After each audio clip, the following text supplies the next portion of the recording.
Tervetuloa taas tänne Leffahullu-podcastin pariin.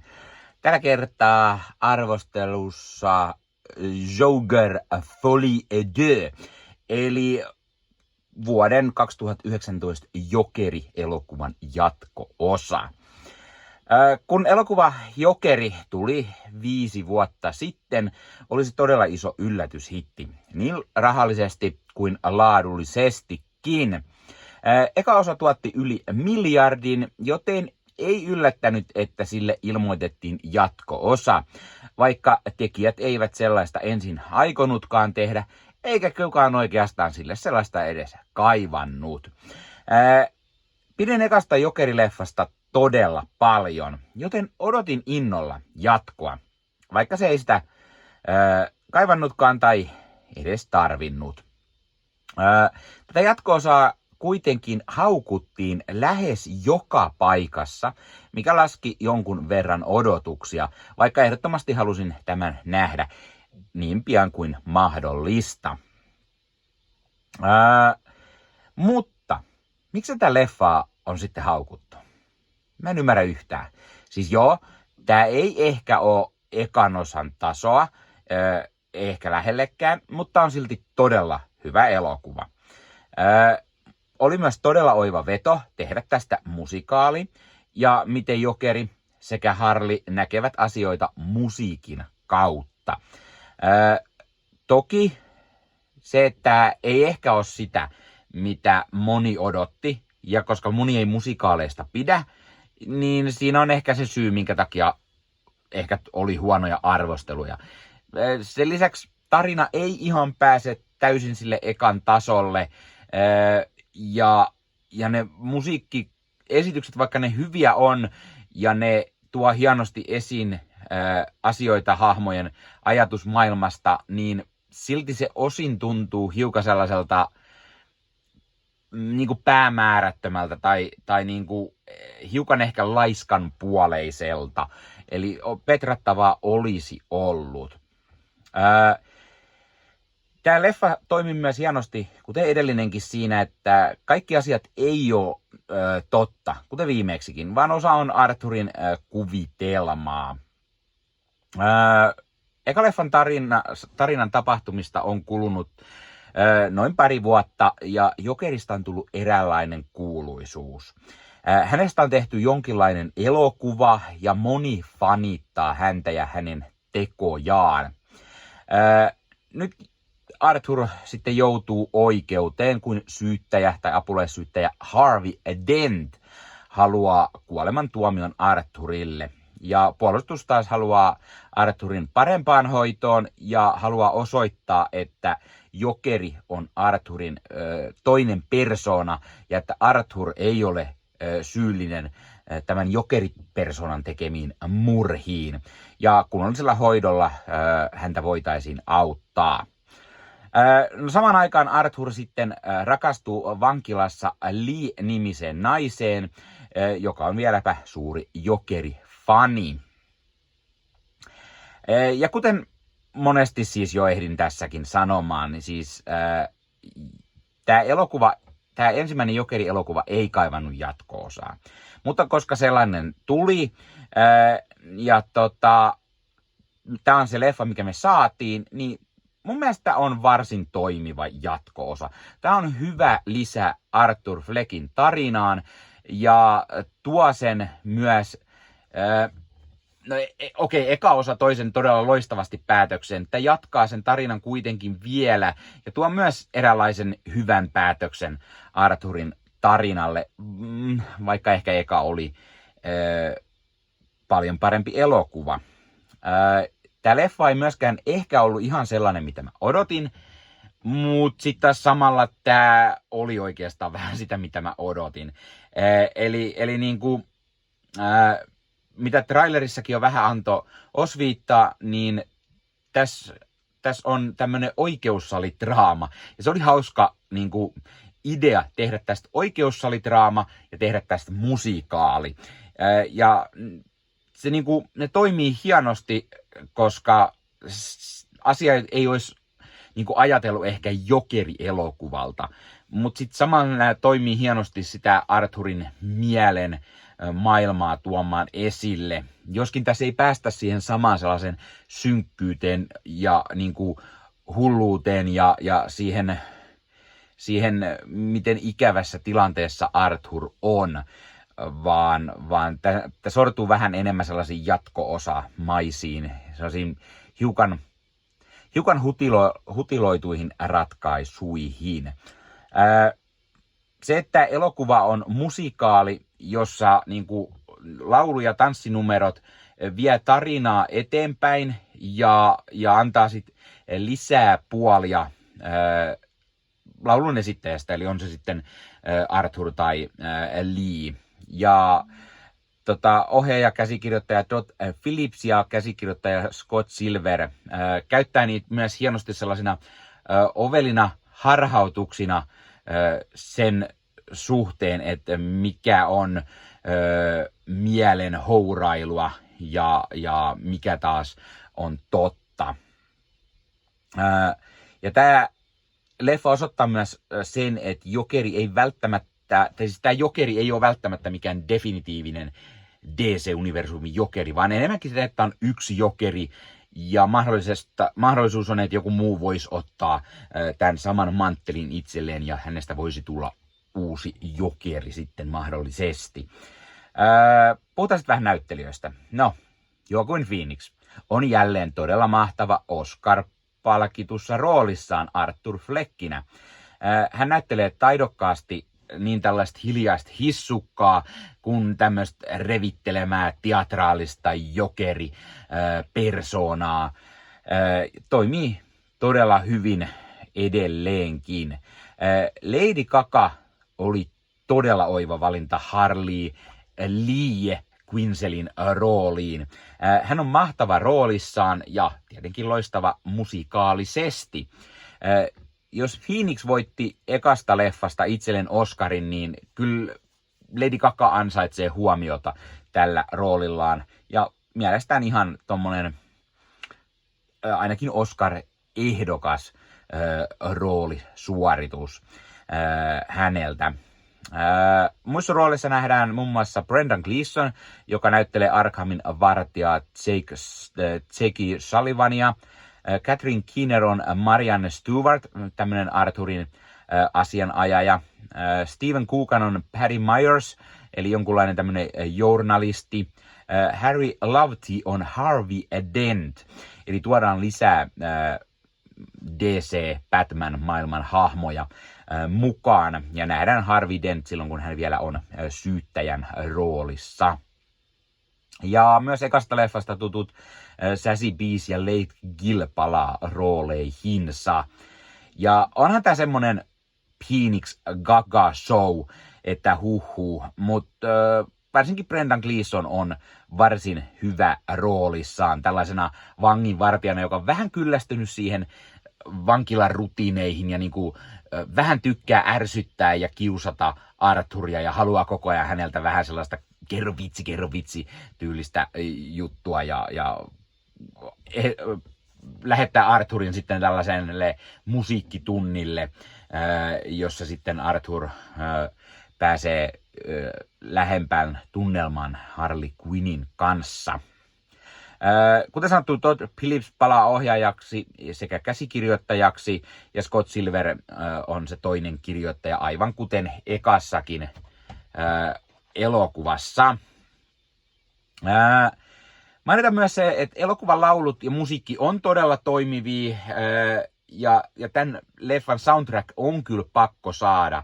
Vaikkakin musiikeissa ehkä on pikkusen liikaa ekan kierrätystä niissä niinku musiikeissa. Musikaalit puolestaan toimii varsin hyvin nämä musikaalibiisit. Ja kuten sanottu, ykkösleffas oli semmoinen niinku, se oli vähän raskas katseltava. Siinä oli synkkää maailmankuvaa, oli vaikea, rankka aihe, epämiellyttävä ilmapiiri, mutta kakkonen ei oikein vaan pääse tälle samalle tasolle. Joo, siinä nähdään kyllä niinku Arthurin mielen sisälle, mutta ei enää saatti samalla yhtä ahdistavalla tavalla ja se hänen niinku sekoaminen tai se, miten hänestä niin kuin tulee jokeri, niin se ei ole ihan yhtä samalla niin kuin toimi. Tässä leffassa on kyllä paljon sitä, että Arthur ei ole enää se semmoinen jokeri, vaan hänestä on niin kuin tullut taas se hissukka Arthur, enemmän sellainen niin kuin oma itsensä, kunnes sitten Lady Gagan Harley Quinn saa sitten hänessä tämän jokeripuolen taas esille. Tämä tarina ja teemat ja jopa hahmot jää ehkä pikkusen ohkaisiksi. Ja tekijät ei oikein tunnu ihan kunnolla tietävän, että mitä ne haluaisi tehdä. Haluaisiko ne, että Arthur on väärin ymmärretty ja sympaattinen vai sitten semmoinen vapaaksi pyrkivä totaalinen sekopää jokeri. Ja tämä leffa vähän hankalasti tasapainottelee näiden kahden välillä. Ja loppuratkaisu ehkä hieman lässähtää. Ja sitten tässä on semmonen, en nyt spoilaa hirveästi, mutta lopputvisti, mikä tässä on, niin periaatteessa se oli semmonen, mitä niin kuin moni mietti jo ekan kohdallakin. Ja nyt se niin kuin eräänlaisesti toteutetaan tässä. Niin jos tämä leffa ei saa jatkoa, niin mun mielestä se oli varsin toimiva kuitenkin niin kuin ratkaisu. Ja tämä on hyvä tämmönen.